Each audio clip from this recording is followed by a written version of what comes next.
Buenas tardes. Se abre la sesión pública y solemne de la Real Academia Maltitense de Heráldica y Genealogía, celebrada para proceder a la apertura del curso académico 2018-2019. En primer lugar, el ilustrísimo señor secretario procederá a dar lectura a la memoria de actividades del año académico 2017-2018.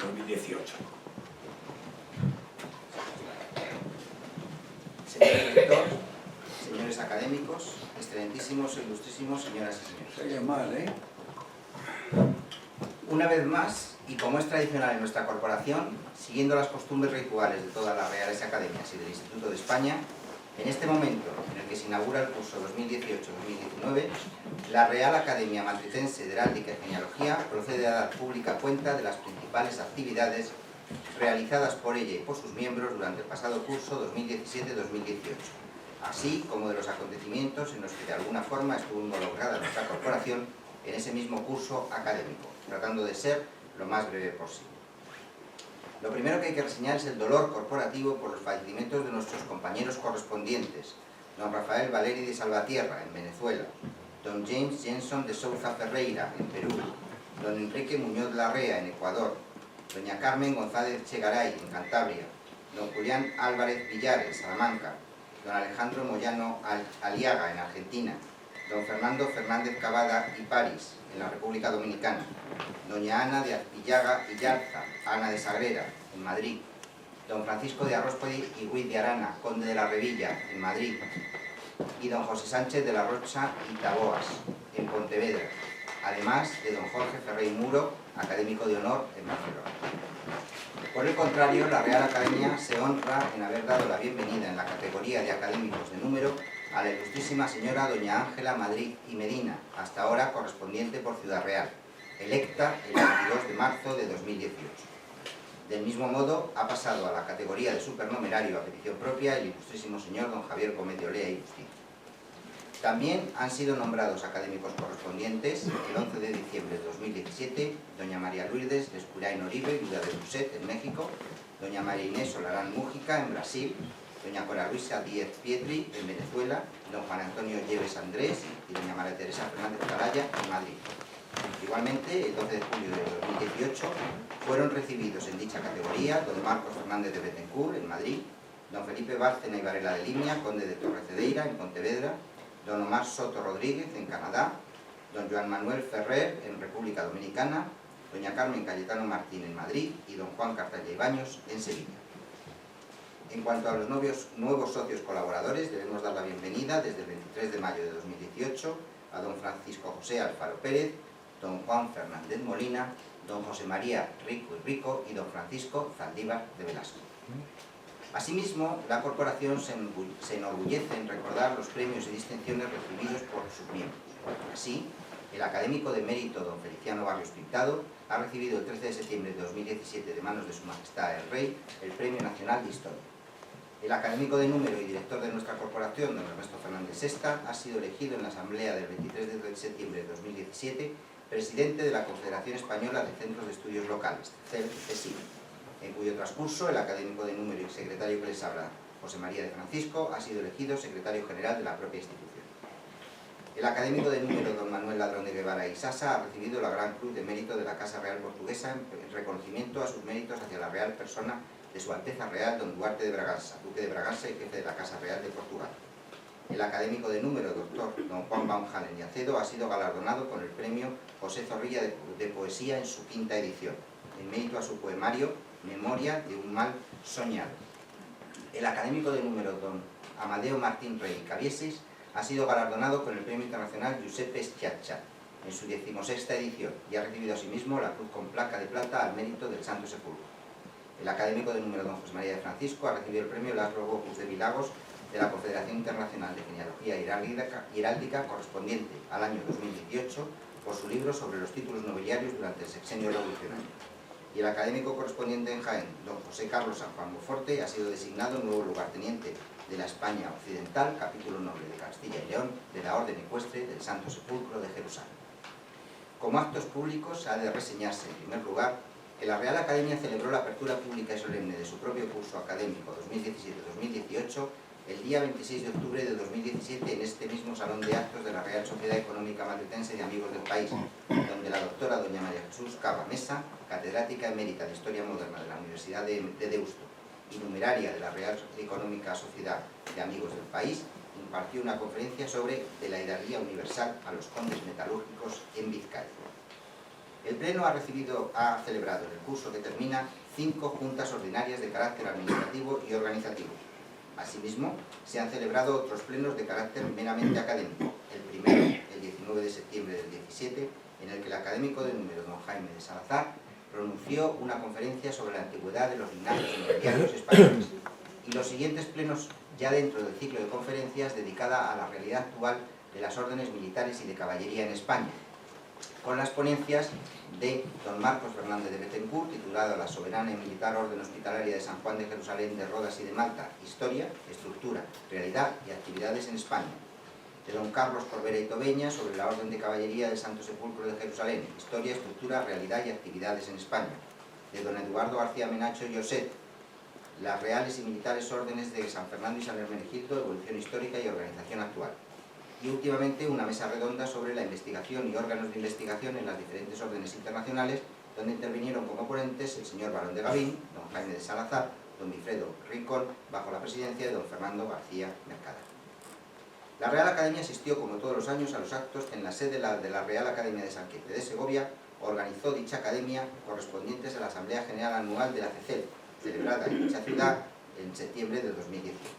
Igualmente, participó en la 20ª Reunión Americana de Genealogía y 10º Congreso Iberoamericano de las Ciencias Genealógica y Heráldica en Bogotá, Colombia, organizado por la Academia Colombiana de Genealogía con el tema de migración y transformación de apellidos iberoamericanos. Estuvieron presentes los académicos de número, señores Salazar y Hacha y Duque de Estrada y Castañeda, así como un crecido número de académicos correspondientes en los países americanos. En la mesa redonda final, la Real Academia Matritense estuvo presente a través de la señora Duque de Estrada y Castañeda.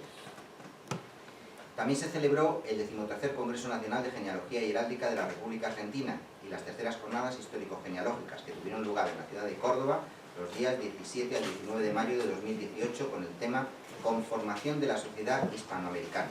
organizados por la Academia Argentina de Genealogía y Heráldica, y en los que nuestra corporación se encuentra como entidad adherida. La representación de nuestra Real Academia la entregó nuestro director a la académica de número, doña María Dolores Duque de Estrada y Castañeda, y fue la encargada de pronunciar la conferencia inaugural del Congreso, en la que se habló acerca de Cartago, Torrealta, Oviedo y Tabaloso, 4 títulos americanos y la convergencia de sus linajes. El 8 de noviembre de 2017 se celebraron los llamados Noviembres de la CECEL, en los que, organizados por la CECEL, colabora esta Real Academia Matritense, junto a la Universidad Complutense, su Facultad de Ciencias de la Documentación y el Instituto de Estudios Ilerdense. En esta edición, la jornada versó sobre los hospitales y su entorno a lo largo de la historia. Y entre los ponentes se encontraban nuestros académicos de número, doctor Fernández Sesta y correspondiente en Burgos, doctor López. Un año más ha seguido adelante el máster en Derecho Nobiliario organizado por la UNED y dirigido por el catedrático don Javier Alvarado Planas, con la colaboración de la Real Academia Matritense y de la Real Asociación de Hidalgos de España. Los académicos de número que integran la Comisión Asesora de Heráldica y Simbología Municipal de la Comunidad de Madrid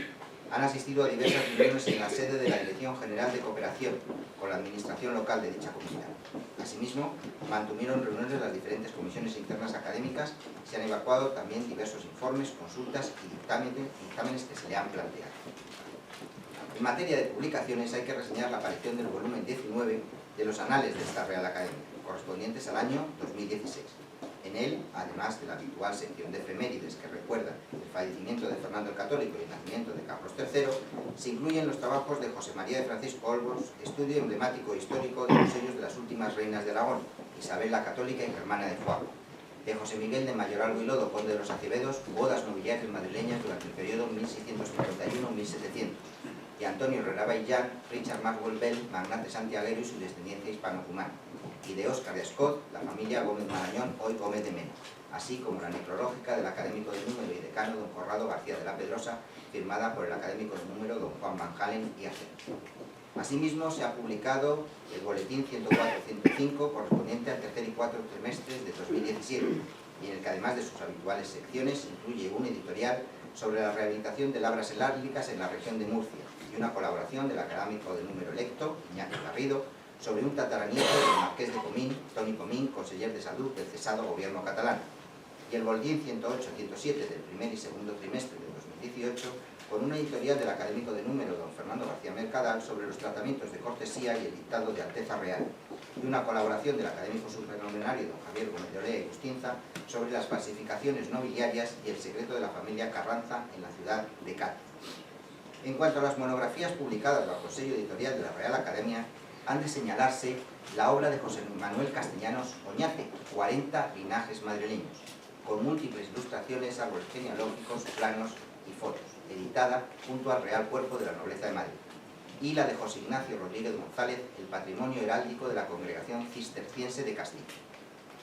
Económicamente, ha de señalarse que un año más la Real Academia ha logrado sobrevivir con sus escasísimos medios, ya que tampoco este curso se ha podido recibir ayudas ni de la Comunidad de Madrid ni del Ministerio de Educación. Y finalmente se ha de señalar que, como en años anteriores, se ha seguido manteniendo y mejorando la página web corporativa, con la organización interna de la página y sus datos, así como la inclusión de noticias, publicaciones, nuevos artículos y comentarios, esperándose que en breve puedan apreciarse las diversas mejoras realizadas en ella. Desde junio de 2018 se pueden consultar en línea la totalidad de los números de su boletín académico, desde el número 1 hasta el actual,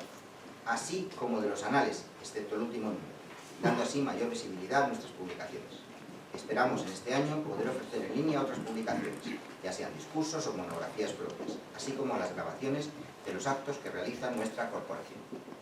Con la presentación de esta memoria, la Real Academia Matritense de Heráldica y Genealogía cumple con su obligación estatutaria de dar cuenta pública de las actividades realizadas en el pasado curso y se dispone a llevar a efecto en el presente los proyectos que tiene previstos y los que se acuerden en los meses venideros. He dicho. Gracias, don José María. Para pronunciar la lección inaugural, que versará, como ven ustedes, sobre los orígenes y familia de don Pelayo, tiene la palabra el excelentísimo señor don Luis Agustín García Moreno, académico de número de la Real de la Historia. Buenas tardes. En primer lugar, expresar el honor que para mí y la emoción de estar en ese lugar, algunos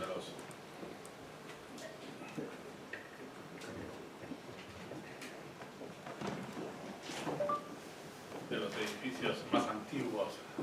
de la Villa y Corte y además sede de la Sociedad Económico Matridense, pero sobre todo en este momento sede de la Academia de Genealogía Matritense, Genealogía Heráldica y Genealogía. Muchas gracias, señor director, muchas gracias, señores de la Junta de Gobierno, muchas gracias, académicos, muchas gracias, señoras y señores, a unos por haberme invitado a dar la lección inaugural y al resto por tener la benevolencia de escuchar las palabras de un historiador de tiempos muy antiguos. De tiempos muy antiguos, pero todavía presente. Y además, la emoción que siento por hablar de don Pelayo, para una persona como yo, que a veces no está tan convencida de que las casualidades sean realmente casualidades y no estén, sino regidas por alguna fuerza trascendente, es curioso que concretamente el 6 de febrero de 1906, otro miembro de la Real Academia de la Historia, y muy distinguido, mucho más que yo, don Eduardo Saavedra. La casualidad es que don Eduardo Saavedra ocupaba en la Academia de la Historia la misma medalla, regentaba la misma medalla, la número 36, que yo tengo en la actualidad. Son casualidades. Pues don Eduardo Saavedra, en 1906, en la Asociación de Conferencias de Madrid, una institución que ya ha desaparecido, pronunció una conferencia importantísima sobre don Pelayo, titulada así, don Pelayo, que luego se publicó en las memorias de la Real Academia de Historia. Pues con el recuerdo emocionado hacia don Eduardo Saavedra, y también teniendo muy presente que voy a hablar de una persona, don Pelayo, de hace muchos siglos, más de 13, pero del que sabemos que su sangre corre todavía por las venas del actual titular de la monarquía católica, de Su Majestad don Felipe VI de Borbón, que es directo heredero, por línea directa de don Pelayo. Siendo así, como ha señalado muy bien nuestro querido amigo y colega don Jaime Salazar, la actual monarquía española, la dinastía segunda más antigua en ejercicio de todas las dinastías reales que hay en nuestro planeta. Solamente la precede la dinastía imperial japonesa, pero después de ella es nuestra monarquía, la española, la de la dinastía histórica, la más antigua. Voy a hablar de don Pelayos de algunas cosas, como son sus orígenes y su familia, de las que se saben algunas cosas ciertas, pero la mayoría son prácticamente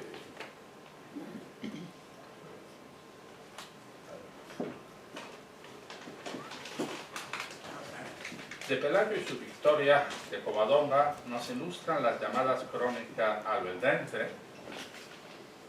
y las dos versiones, la rotense y la crónica de Sebastián, o versión culta, de la que se suele considerar texto originario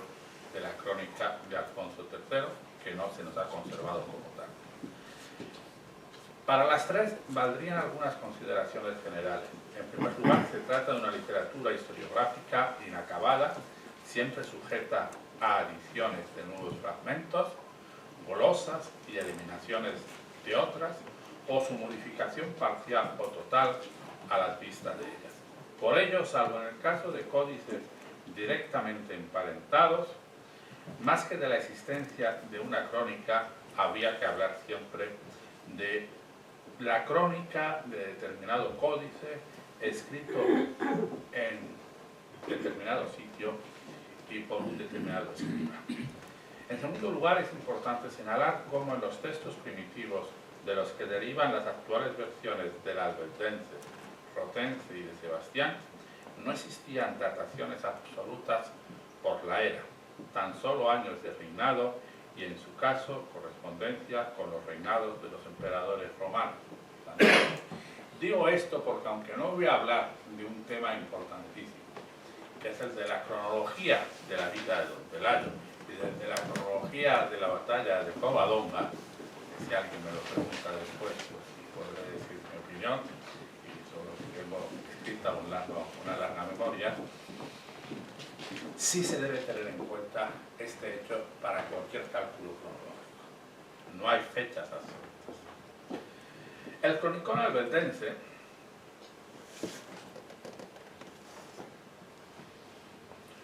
en realidad se trata de un conjunto de textos de carácter histórico y etnográfico, posiblemente ensamblado en algún escritorio riojano a finales del siglo IX. De dicho conjunto es posible documentar la transmisión por separado de alguna de sus partes. Las secciones 16 a 19 de la reciente edición por el académico de la española don Juan Gil constituye la llamada crónica profética conservada en el códice antiguo de la Catedral de Roda, el códice rotense, que es una de las joyas de la biblioteca de la Real Academia de la Historia en Madrid. Una serie de indudables pruebas codicológicas e indicios lexicológicos y de contenido me permiten afirmar que esta última constituía la sección 14, una breve historia de los godos que debió componerse poco tiempo después de la ruina de la monarquía de Toledo, que gozó de una cierta audiencia en ambientes mozárabes, andalusíes del siglo IX, y en los escritorias riojanos de esa misma centuria debió ser conocida a través de un ejemplar posiblemente procedente del mediodía carolingio. La sección 15ª, o Cronicón de los Reyes Ovetenses,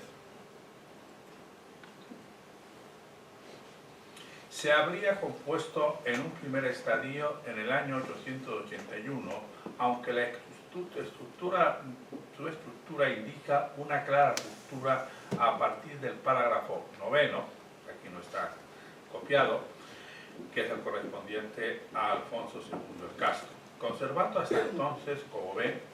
un estilo escasamente retórico para transmitir noticias muy concisas, como tratando de imitar el estilo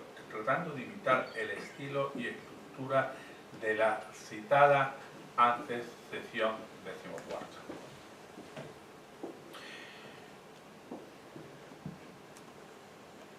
Estos hechos y alguno más nos inclinan a ver en la sección 14, como es para atrás,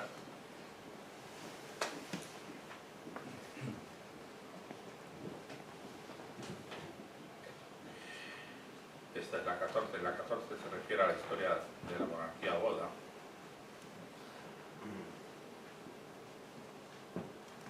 Y en los primeros 9 párrafos de la 15, la posible confirmación del conocido prólogo del Liber Chronicorum del obispo de Oviedo, Pelayo, del siglo II, de tal forma que estamos predispuestos a considerar esa primera parte de la sección 15, la que tienen ahí copiada, como la famosa crónica de tiempos de Alfonso II que el gran medievalista y académico de la Real de la Historia, don Claudio Sánchez Albornoz, supuso definitivamente perdida. La antes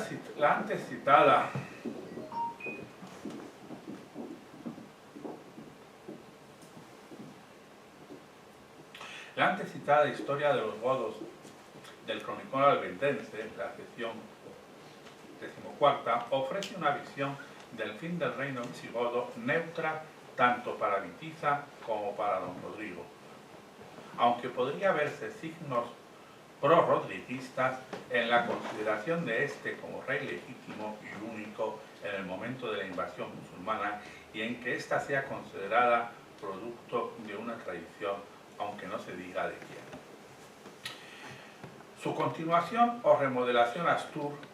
da un paso más, considerando ya al futuro héroe Pelayo una víctima de Witiza, de modo que algunos manuscritos no hispanos, de procedencia a lo que parece asturiana y que representan algunos manuscritos hispanos y que representan una misma rama de la tradición manuscrita de esta sección, incluyen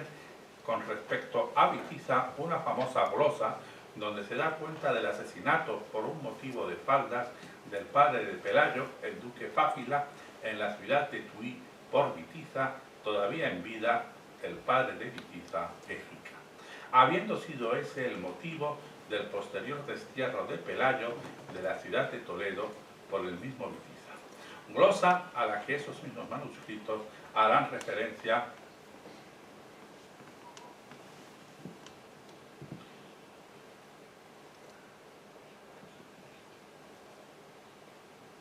en la sección 15ª al tratar de Pelayo. En lo referente a la sublevación de este y a su victoria, las considera propias de la cristiandad, no de los astures. Menciona a los 4 protagonistas clásicos, Munuza, Alcama y Opa, junto con Pelayo, de la confrontación, además de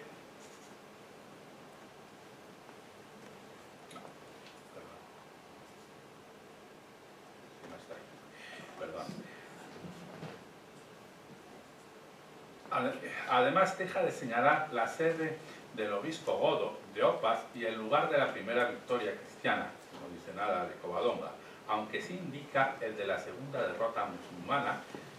que señala que fue en la Líbana, En fin, data la rebelión y victoria pelagiana en tiempos del emir Yusuf,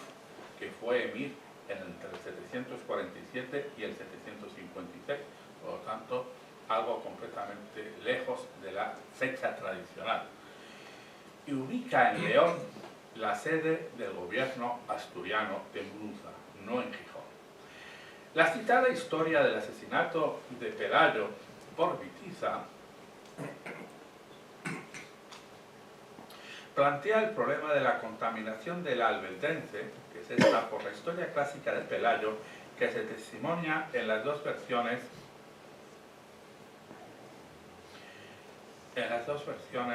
de la llamada crónica de Alfonso III, la rotense que tiene ahí, y la de Sebastián. Inútil resulta repetir aquí la conocida y antañona controversia sobre la relación entre ambas versiones, la culta de Sebastián y la llamada rotense, por encontrarse en el Códice de Roda, y la datación de cada una de las versiones. Tras los estudios últimos del croata Jan Preller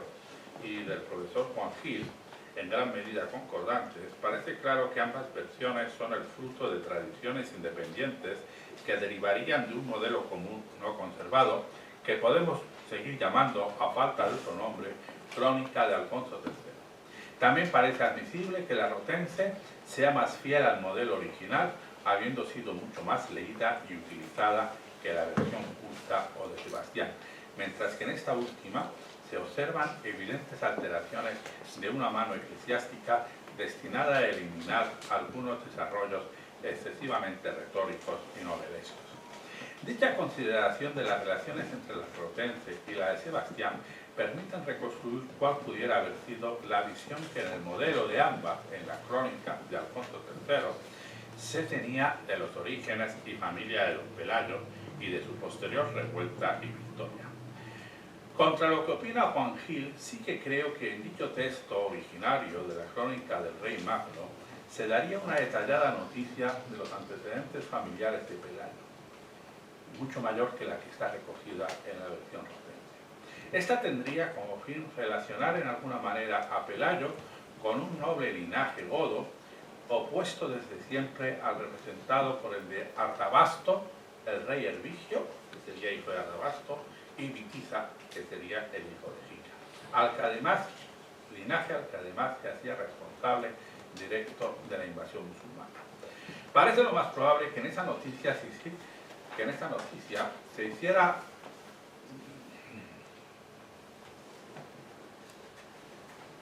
a Pelayo, hijo de un supuesto duque visigodo de nombre Fabila, que habría caído víctima de Vitiza, como he dicho antes, en la ciudad de Tuín, en tiempos del rey Egica, padre de Vitiza. También incluiría esa historia el cargo de espatario desempeñado por Pelayo en tiempos de Vitiza y de Rodrigo, y su destierro de Toledo, fuera de la corte, por culpa de Vitiza. Parece también probable que se pusiera en paralelo esta historia de la familia y del propio Pelayo con la de Rodrigo, cuyo padre había sido el duque Teudofredo, hijo del rey Quindasvinto, y que habría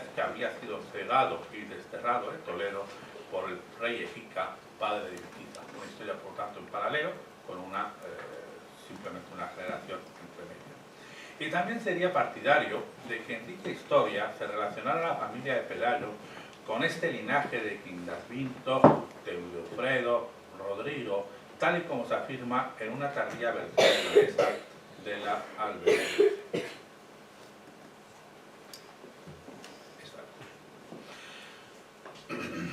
La noticia de Pelayo también incluía su ingreso y residencia en Asturias durante los primeros momentos de la dominación islámica bajo el gobierno de Munuza,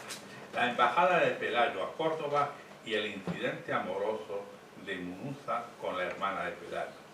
Me inclino a pensar que en esa versión originaria a Munuza se le situaba residiendo en León y no en Gijón, como sería normal en las versiones posteriores conservadas, sin duda por alguna razón de tipo etiológico que no soy capaz hoy por hoy de imaginar. La historia de Pelayo antes de Covadonga iba seguida de su inmediata revuelta, su elección real por una asamblea de Astures y la contraofensiva musulmana. Todos estos acontecimientos se situaban en una inmediata posterioridad a la conquista islámica, prácticamente a los pocos años, si la conquista islámica era, según la crónica rotense, había sido en el 713, pues 5 años después ya estaba la rebelión de Pelayo. Pues se otorgaba el mando supremo en la capital cordobesa al vencedor de Rodrigo, Tarik. Había sido este último, Tarik, quien plantease la operación contra Pelayo. Les diré que Tarik sabemos que salió de España en el 712, por lo cual efectivamente pues son cosas que no concuerdan. Decidiendo que al poderosísimo ejército de castigo comandado por Alcama le acompañase también el obispo Opa, con el fin de que intentara convencer por las buenas a Pelayo de la inutilidad de su resistencia y de la conveniencia de que se entregara y les acompañase a Córdoba. Coherente con tal planificación sería la noticia del desarrollo de la jornada de Covadonga, un primer y larguísimo parlamento entre Pelayo y Opa, del que solo se nos ha conservado una versión abreviada y fragmentada, y tras fracasar el intento de Opa, la orden de ataque que terminaría en derrota con la muerte de Alcama y el aprisionamiento de Opa. Posteriormente la historia narraría las catástrofes naturales que acabaron con los huidos de Covadonga, con los musulmanes huidos de Covadonga y con el también huido Munuza, siendo de destacar el desastre ocurrido en la Liébana con el desprendimiento del monte Auceba. Interesa destacar que en coherencia con esta datación temprana, el texto original haría participar en la batalla a gentes que habían tomado parte en la invasión musulmana del 711 y con un objetivo decidido de relacionar a Pelayo con la invasión musulmana de una manera positiva, que resultara la versión opuesta de lo ocurrido en la anterior derrota del ejército godo, la que se dice de Guadalete, y de la que también habían sido partícipes miembros del linaje de Pelayo y de Vitiza. Así Opa era un obispo de Toledo, hijo del rey Vitiza, mientras que Alcama y Munuza eran compañeros de Tarik, siendo 2 de los 4 jefes de la invasión islámica en España. Es posible que el relato original terminara con la cifra de los años de reinado, 19 de Pelayo. Pero desde luego ni se concretaba en años la duración de la dominación islámica en Asturias, ni se daba una fecha absoluta para la batalla de Covadonga ni para la muerte de Pelayo. Todo ello fruto de cálculos fácilmente hechos por cronógrafos posteriores. La sola enumeración de algunas de las noticias de la historia originaria de Pelayo que les acabo de hacer y de la rebelión y victoria de Covadonga en la tradición historiográfica asturiana vinculada a los tiempos de Alfonso III, a su crónica, basta para desacreditar buena parte de su contenido. Lo leen aquí, esto tiene contradicciones cronológicas, son nombres inventados. Sinceramente no creo que conduzca a nada positivo el análisis por separado de cada uno de sus elementos, tal como fue el método tradicional que llevó hasta sus últimas consecuencias el gran don Claudio Sánchez Albornoz, y que recientemente parecen haber reinventado algunos de los problemas. La historia de Pelayo, que acabo de exponer, tiene una coherencia en su conjunto, y se admite por entera, o se rechaza, o se suspende el juicio. De todas formas, algunas observaciones para los no demasiado hipercríticos sí que debería hacer, y es lo que voy a realizar. En primer lugar, no parece correcto buscar el apoyo de la historiografía árabe para ciertos pasos de dicha historia asturiana de Pelayo, como pueden ser tanto la de una estancia del caudillo cristiano en Córdoba o una fecha de la sublevación en torno a 718-721. 718, la fecha canónica, 721, como saben, la fecha que defendió don Claudio Sánchez Albornoz. Pues los innombrados historiadores que cita Al-Macarí, un historiador marroquí del siglo XVII, podrían estar haciéndose eco de esa historia asturiana. Tampoco los nombres de los protagonistas de la historia por parte musulmana inspiran demasiada confianza. Si la afiliación de Opa y su sede episcopal toledana resulta ya más que sospechosa, pudiéndose ver en él un eco amañado de un personaje laico del mismo nombre, hijo de Jica, y de indudable protagonismo a favor de los invasores en el 712, el recelo llega al máximo al fijar la atención en los otros tipos. De un Alcama y de un Munuza, compañeros de Tarín y jefes de la invasión del 711, nada sabemos. Y aquí el argumento del silencio tiene toda su fuerza, pues he demostrado en otras ocasiones como el testimonio de la llamada Continuato Hispana o Crónica Mozárabe del 754, para estos menesteres es muy completo y fiable.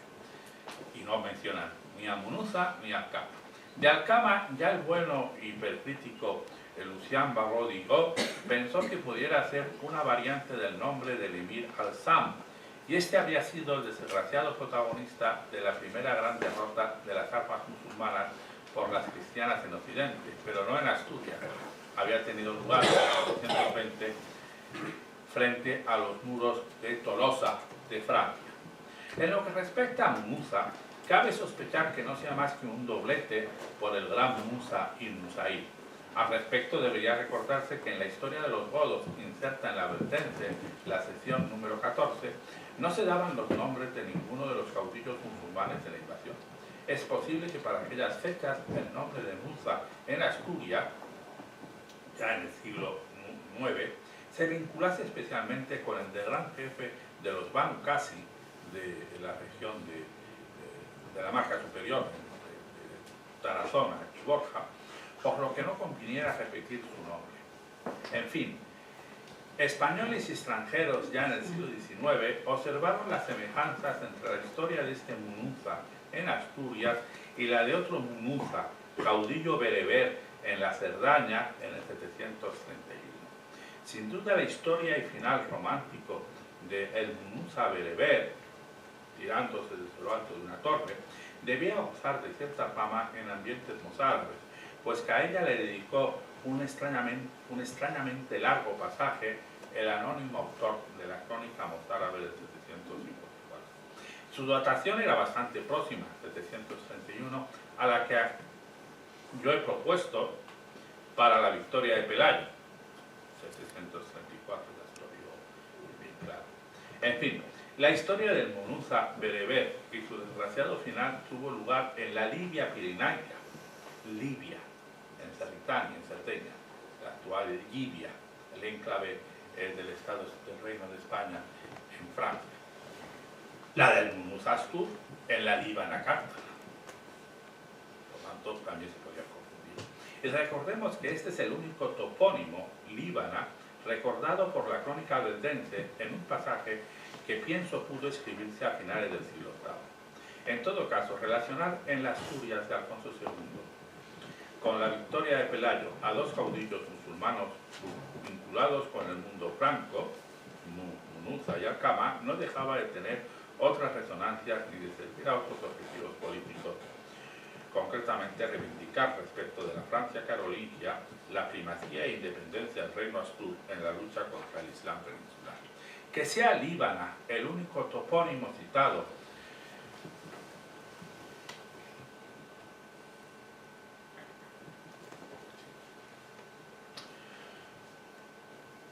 en ese párrafo del albense permite hacer otras observaciones nada favorables para la credibilidad de nuestra historia asturiana de Pelayo y de Covadonga, pues en el curioso texto de ambiente mozárabe, conocido tempranamente entre los cristianos del norte, que se suele llamar crónica profética, se transmite una pseudoprofecía de Ezequiel,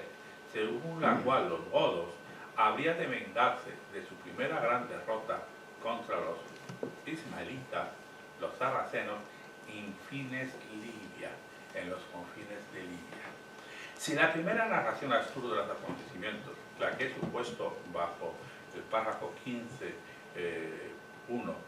en su sobriedad se introducía ya así un factor religioso de tanta resonancia, ¿qué decir de la posterior narración reflejada en la crónica rotense y de Sebastián? Les diré que efectivamente en la pseudoprofecía de Ezequiel, esa Libia era África, y en el fondo la profecía no era sino un texto profético que habría sido escrita en Oriente y habría pasado y se habría traducido en griego, se habría traducido al latín en la zona de Cartago al principio del siglo IX, diciendo que el final del Imperio musulmán estaba muy cercano, por eso se iba a dilucidar en África y Libia, que posteriormente pasó al Andalus a mediados del siglo IX, y fue la profecía que posiblemente originó gran parte de los mártires voluntarios mozárabes, cristianos, cordobeses, porque pensaban que estaba muy cerca al final del dominio musulmán. Tampoco se cumplió, y por último sabemos que pasó a Asturias ya en la década de los años 80, donde se pone el siglo IX, donde se sitúa un día exacto para el cumplimiento. Un indicio que no puede ponerse en duda a la hora de discutir los orígenes de Pelayo y su familia es el onomástico.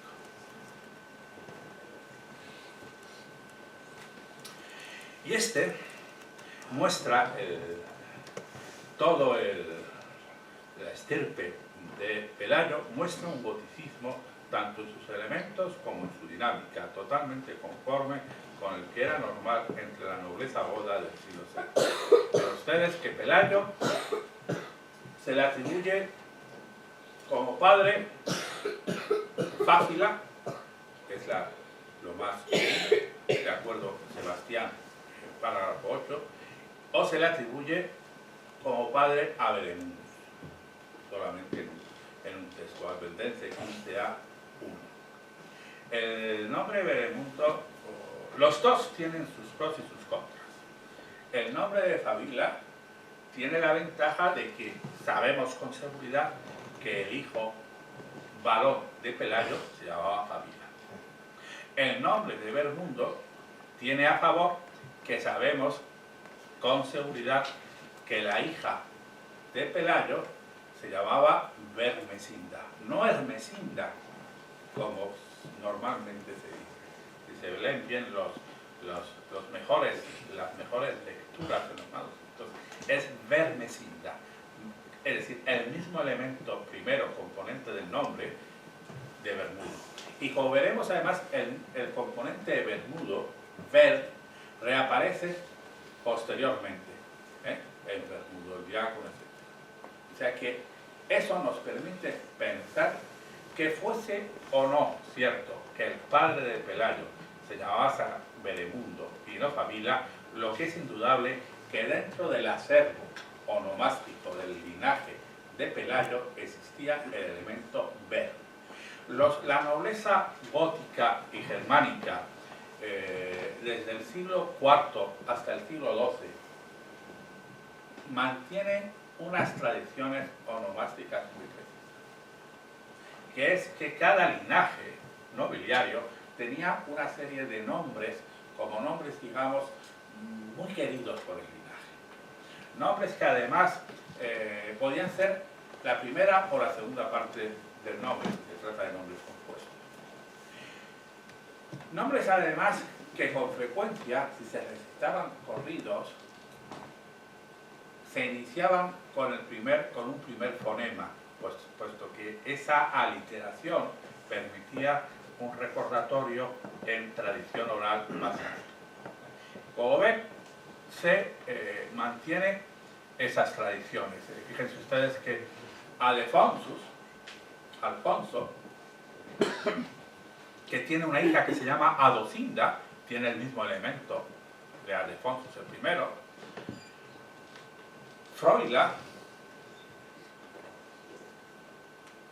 que tiene esa literación con F, que se ve también en otros, en Fabila, también se ve, porque Froila es hijo de Alfonso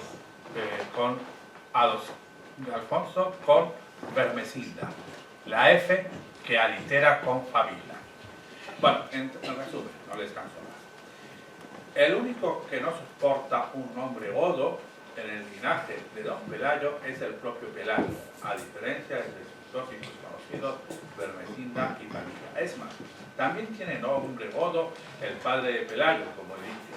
bien Fabila o bien Bermudo, lo cual favorece considerar a Pelayo un godo refugiado en la Asturias.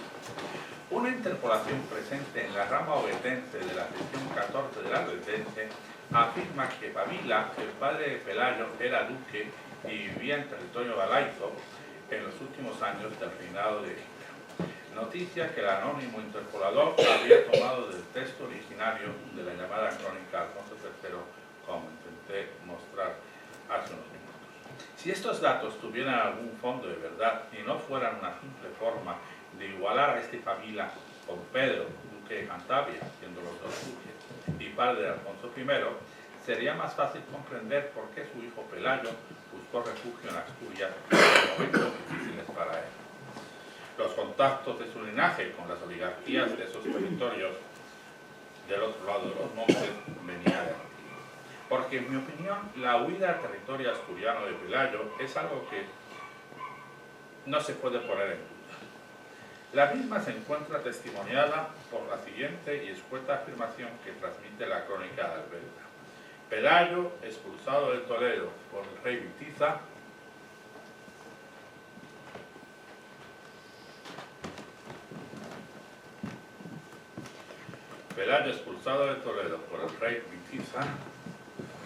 entró en Asturias. Ya he tenido ocasión de señalar en más de un momento la antigüedad del último cuarto del siglo VIII y respetabilidad que ofrece esta sección decimocuarta de la Albendense. Además, la noticia muestra otro rasgo de autenticidad. En el lugar en el que se escribió, uno esperaría que el anónimo cronista hubiera dicho que su héroe huyó de Toledo y se refugió en Asturias con motivo de la invasión musulmana, pero no unos años antes. En fin, la misma en cierto modo contradice la conocida tradición posterior, conservada en la Rotense, de que Pelayo había sido espartario de Witiza y Rodrigo. Si se acepta esta noticia, la historia de Pelayo sería la de un fugitivo huido con su familia a la periferia asturiana cuando era joven, y el reino godo no había desaparecido. Posiblemente allí reforzaría antiguos contactos y alianzas de su familia con miembros de la oligarquía local. Contra lo que ha sido frecuente afirmar en la historiografía moderna, no existió una cerrada oposición de los llamados witizanos a la subida al trono de Rodrigo, aunque es cierto que esta fue precedida de un largo interregno, casi 10 meses, y la lealtad de aquellos pudiera ser engañosa y la final colaboración con el invasor islámico de algún miembro del linaje o pila de Écija, como su hijo Opas en Toledo, es conocida y segura. Y la verdadera oposición, tanto a witizanos como a Rodrigo, estaría representada por la nobleza del nordeste del reino, de la tarraconense y narbonense, hasta el punto de promover a otro rey, a Gila II, y muy posiblemente también por un sector mayoritario de la nobleza toledana, que al morir Witiza repentinamente habría promovido la proclamación como rey de uno de los suyos de nombre Sunifredo. Derrotado inmediatamente por Rodrigo. Pues Rodrigo había sido al poco proclamado rey en Córdoba con el apoyo de la potente nobleza hispano-romana y goda cordobesa, a la que pertenecían tanto el fallecido Witiza como Rodrigo, victorioso duque de la Bética, frente a una primera incursión islámica en 710. Por tanto, cuando se produjo la muerte de Witiza en 710 y el final alzamiento como rey de Rodrigo varios meses después, unos 10 meses después, la trágica destrucción del ejército de Rodrigo, la muerte de este y de un sector importante de la nobleza witizana y rodriguista, así como la posterior afirmación del poder islámico en los territorios meridionales, occidentales y centrales del antiguo reino godo en los 2 años siguientes, 711, 712 y 713, acabaron por cerrar a Pelayo toda posibilidad de volver a Toledo. Lo que no quedaba más solución que trocar su antiguo exilio en Asturias en una posición de poder autónomo, aunque muy limitado territorialmente. Incluso pudo, tras su victoria sobre el ocupante musulmán, legitimar tal posición con el título de rey que en la península solo habían detentado los monarcas godos toledanos en los últimos 140 años. He apuntado la posibilidad de que la invasión musulmana le sorprendiera a Pelayo exiliado en Asturias, una posibilidad. Pero también cabe plantearse que su presencia en Toledo con anterioridad fuese en cualidad de rey. Esta es la otra alternativa. El Valle del Sella, donde está Cangas, es el territorio donde hay que ubicar los orígenes del Reino de Asturias, el llamado territorio primoriense o de las Primorias, con centro en Cangas de Onís, que menciona un famoso pasaje de la Potense en el que se enumeran las tierras puestas bajo su dominio por Alfonso I. Pues bien, el Valle del Sella, en tiempos imperiales, era el hogar principal de los llamados Lugones. Creo que no puede haber muchas dudas sobre la identificación de este pueblo de los Lugones con el de los Roncones mencionados por Juan de Víclaro e Isidoro de Sevilla a finales del siglo VI y principios del VII, y objeto de varias expediciones de castigo y conquista por parte de reyes suevos y godos, desde la del suevo Mirón en 572 a la de Sisebuto hacia el 612, momento a partir del cual desaparecen los Lugones de los registros históricos. Creo haber demostrado que la campaña de Leovigildo contra los montes areguenses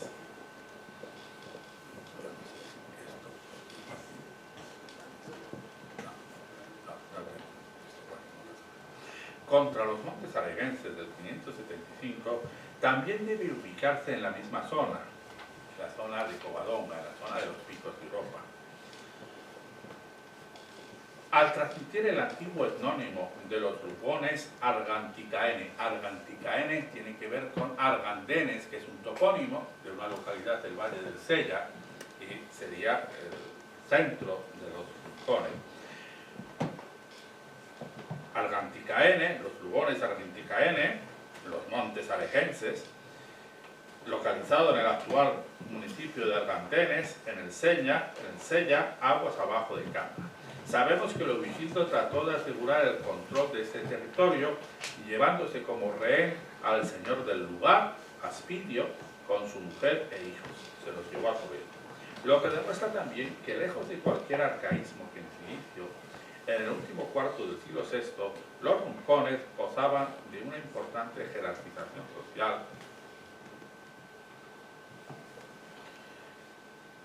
de tipo tardorromano, liderando su expansivo y centralizador proceso de etnogénesis, una aristocracia completamente romanizada. Es lo que cabía esperar de unas gentes que habían sido promocionadas y privilegiadas por el poder romano desde hacía siglos, y cuyas élites se habían visto favorecidas por el control de los recursos económicos de importantes dominios imperiales. Esto, hay una inscripción que lo atestigua, que siempre se ha explicado esa inscripción por otras cosas. Lo atestigua que en la zona del Sella había un gran dominio imperial, una domus dominica. Eso es lo que significa domus dominica, nada, no otra cosa, dominio imperial. Posiblemente los linajes del Sella, de los roncones, pues habían sido los arrendadores, los conductores de esos dominios imperiales, y eso, tras el derrumbe del imperio a principios del siglo V, les había convertido realmente en propietarios, de posesores prácticamente propietarios, en todo caso un gran poder. Estas son cosas que yo ya dije en más de una ocasión, desde principios del siglo XXI en Asturias y fuera de Asturias, y ahora las digo aquí en Madrid. Inducidas a partir de unos escasos testimonios escritos, lo sé, pero es que no hay más. Afortunadamente, como en alguna otra ocasión, a lo largo de mis más o menos atrevidas propuestas fenomenológicas, es decir, como dice yo, me considero un seguidor de Husserl, en el sentido de que creo que la intuición y no la razón es la que puede acercarnos a la verdad. Pues yo soy y me guío por la intuición. A veces me equivoco, normalmente me equivoco, pero creo que la intuición es más importante que la razón. Bueno, pues como me ha ocurrido algunas veces en muchas intuiciones, recientes hallazgos arqueológicos están viniendo a darme la razón. Me refiero a las excavaciones que comenzaron a desarrollarse en el 2010 en San Román de Argandenes, iniciadas como una excavación de urgencia al tratar de construir un depósito de agua. En años sucesivos y bajo la dirección de Rogelio Estrada, se ha encontrado, un arqueólogo local, se ha encontrado una importante necrópolis con más de 20 individuos inhumados. Enterrados en torno a un edículo de época romana de cierta importancia, el análisis por el carbono 14 ha demostrado una cronología para los restos humanos de entre el 490 y finales del siglo VII. A la espera de que un análisis anunciado de ADN demuestre si los inhumados pertenecen a un mismo grupo familiar y su procedencia, los importantes restos de ajuar permiten ya aseverar tres grandes cosas totalmente iguales. Se trata de gentes de fe cristiana, tienen en el ajuar cruces y otros símbolos cristianos. Pertenecían a una élite de importantes recursos económicos. En el ajuar están enterrados con joyas en oro. Habían asumido elementos claves del atuendo y armamento de las élites hispanogodas contemporáneas. Por lo tanto, si estos miembros de la élite de los lugones, antiguos lugones, habían adoptado la moda en el vestir del resto de las élites del reino godo en el siglo VII, es lógico pensar que también adquirieran otra moda goda de tanta o mayor visibilidad social, una onomástica goda germánica. De este modo se explicaría muy bien que la familia de don Pelayo, si fuera origunda de allí, del Valle del Sella, mostrara una predominante gotización onomástica. Como acabo de decir, tras las campañas de los generales de Sisebuto contra Astures y Lucones, no volvemos a tener testimonio literario alguno de nuevos incidentes de rebelión de estas poblaciones frente al poder central de Toledo, ni de nuevas expediciones punitivas o de exigencias de pago y tributos. ¿Quiere decir este silencio que todas las tierras asturianas, también las del Valle del Sella, estuvieran desde entonces pacíficamente gobernadas por la monarquía goda? La verdad es que no se puede decir ni que sí ni que no, pero sí es cierto que esta ausencia de testimonios de violencia y rebeldía contrasta con los que sí existen por referencia a los vascones del área navarra, como bien señaló en su día el investigador Armando Vesca. La ausencia de referencias literarias, sin embargo, sí que puede ser un testimonio de que de haber existido algún tipo de actividad militar goda en tierras asturianas, esta habría sido de muy baja intensidad. Posiblemente no más que expediciones rutinarias para facilitar el pago de impuestos o frenar cualquier violencia o actividad de bandidaje. Pues lo que sí que parece seguro es que esa Asturias, más o menos controlada por el reino godo de Toledo, no dejó nunca de ser un territorio periférico, donde poderes locales indígenas gozasen de una gran autonomía y donde pudieran encontrar refugio gentes huidas de los territorios mejor controlados por la monarquía goda. Entre esos huidos no sería extraño que hubiera nobles godos rebeldes al soberano de turno, pero fracasados su revuelta, que en esas tierras protegidas por sus altas montañas y peligrosos desfiladeros, no solo encontraran refugio, sino también el posible apoyo en hombres de armas reclutados con dinero a los poderosos indígenas. Un posible testimonio de ello muy bien pudiera ser el llamado Tesorillo de Oviedo, encontrado en 1958 en un solar de la ciudad. Se componía de 8 tridentes de oro, los más recientes de los cuales permiten fijar la cronología de su ocultación hacia el 653. El carácter extraperiférico de Asturias, el historial de sus élites de intentos centrífugos respecto de los poderes centrales existentes más allá de sus escarpadas montañas, por lógica obligaría a la monarquía goda a tomar determinadas precauciones y seguridades respecto del comportamiento futuro de aquellas, como sería el exigir la entrega de rehenes, como se documenta que hizo Leovigildo, como he dicho antes, con la familia del mencionado Aspidio de la zona de la Gardenia.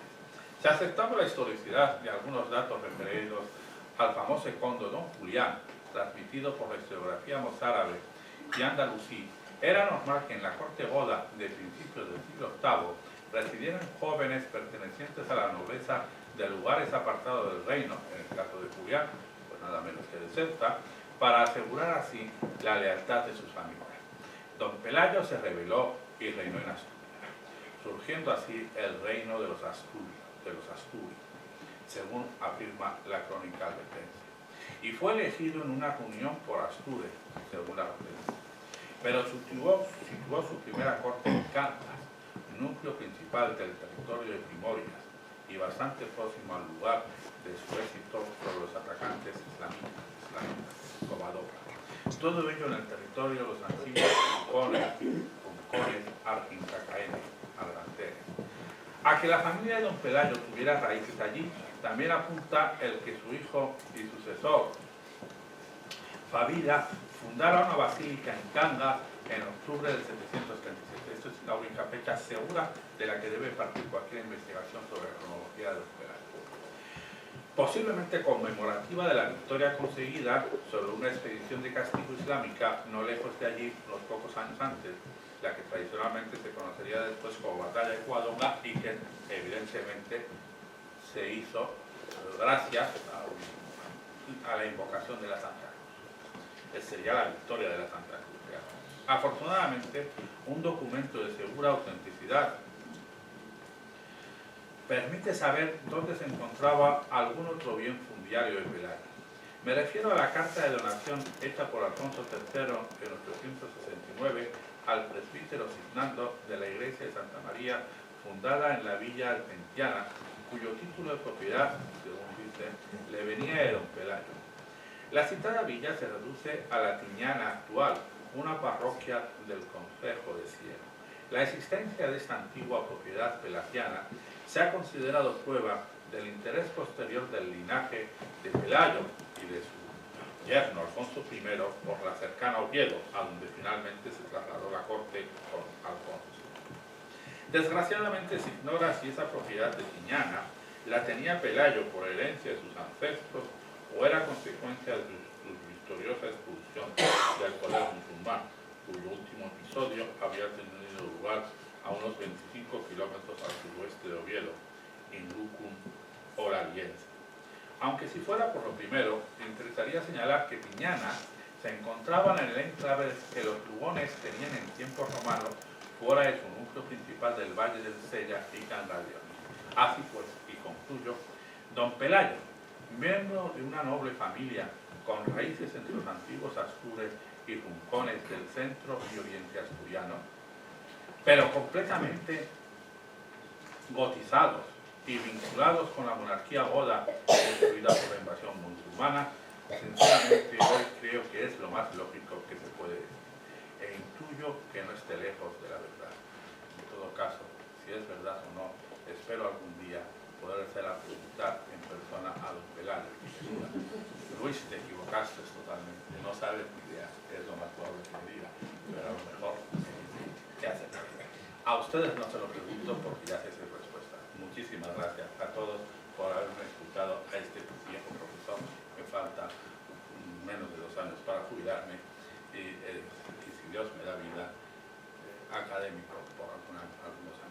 Muchas gracias y espero no haber perdido.